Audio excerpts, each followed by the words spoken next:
Hi guys! Welcome back to another vlog. So I am more excited than usual kasi legit po yung loan service or yung loan product na pag-uusapan natin. Yung loan product na to, pwede kang humiram ng up to 100,000 pesos. Siyempre, depende yan sa kung anong ibibigay sa'yo ni system as an initial credit limit. Pero the good news is that mababa lang po yung interest niya. Pwedeng multiple loans, maliit, na halos hindi mo ma-feel yung ikakaltas niyang fee. For today's video, balikan natin tong si Cbank Credit na ino-offer through the Cbank na banking app. Kung gusto nyo malaman kung kamusta ba yung terms niya, okay ba, naging happy ba si Ate Red sa loan platform na to, kung gusto nyo rin malaman kung paano mag-qualify, paano mag-avail, then keep watching.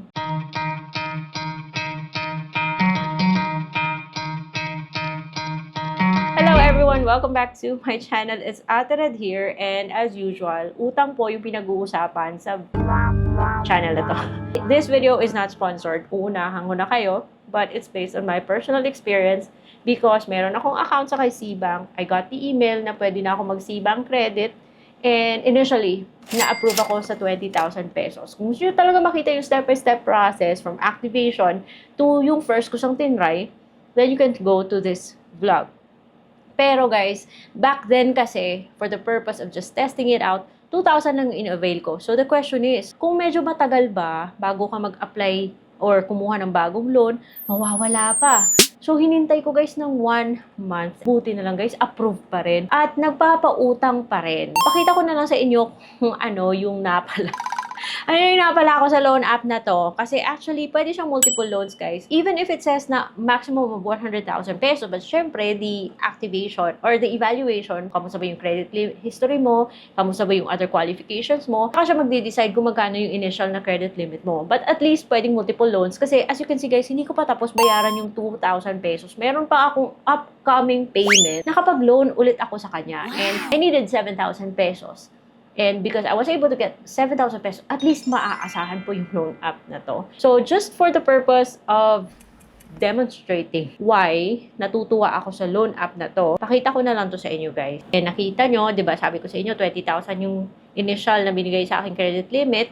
So, meron akong 18,000 pesos na available na pwede kong withdraw, mayroon pa akong existing. Kung nyo kunin, meron naman siyang loan calculator. Pero tapusin nyo na lang yung video na to, guys.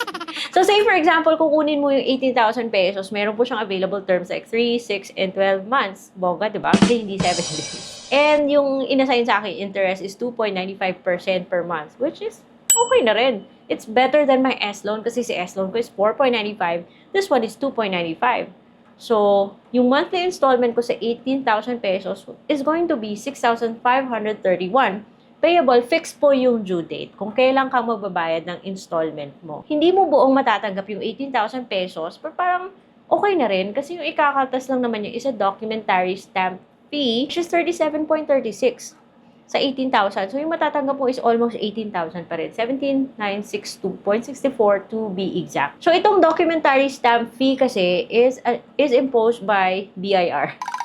On documents which include loan agreements to validate and legalize their execution. And it appears na pwede nilang i-pass on sa atin yung ganitong fee. But don't worry, maliit lang siya, guys. Wala naman siyang processing fee. Pero syempre, just because meron kang credit limit doesn't mean na sasagarin mo. Yung kailangan ko is only 7,000. Ayan po yung aking babayaran every month. Additional payment. Kasi magdadalawa na yung loan ko. Kaagad ko naman siya, guys, natanggap. Which is good news. And I chose 3 months na term. So, 2.95 is not bad. And pag ina-avail mo yung Cbank credit mo, guys, dun po siya mapupunta sa Cbank account nyo. That is why, para magkaroon ka ng access sa Cbank credit, you need to have an account with Cbank. And kung gusto nyo malaman paano magkaroon ng account with Cbank, I already have a separate video for that. Kasi guys, save din pang may time. Paano ka pa uutangin ng bangko kung wala kang account? Duh. So, you can check the step-by-step process of having a Cbank account sa previous video ko. The link is in the description box below. Nalaman ko na pwede ko na siyang i-access. Kasi for now, sa mga updated apps guys, you will see Cbank Credit. Depende po kasi kay system kung kailan po siya mag-offer. Ako, nalaman ko na pwede na akong mag-activate because nakatanggap po ako ng email kay Cbank Credit. na sabi niya I can avail up to 100,000 but syempre, email pa lang naman yan eh.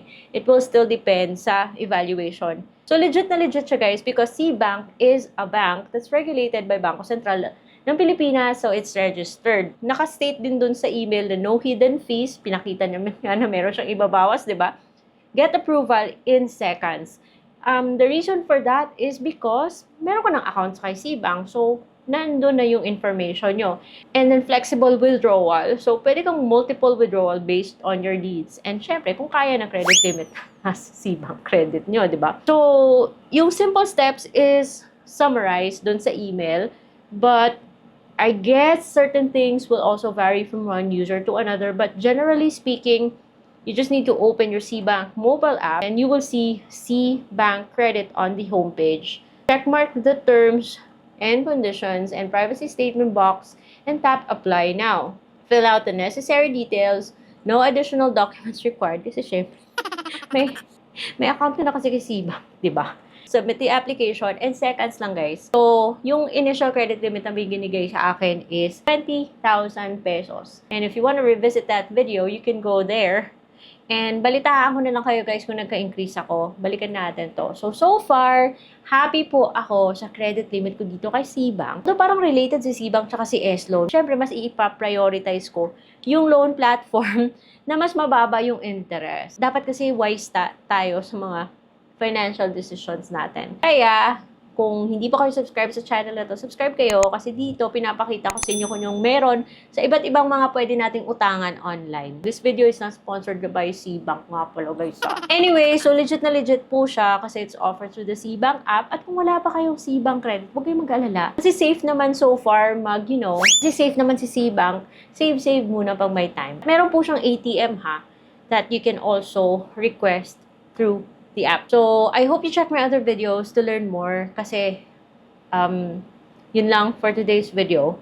Kung meron ako nakalimutan or gusto nyong banggitin ko sa next kong vlog, let me know in the comment section below. I'll see you next time. Bye-bye!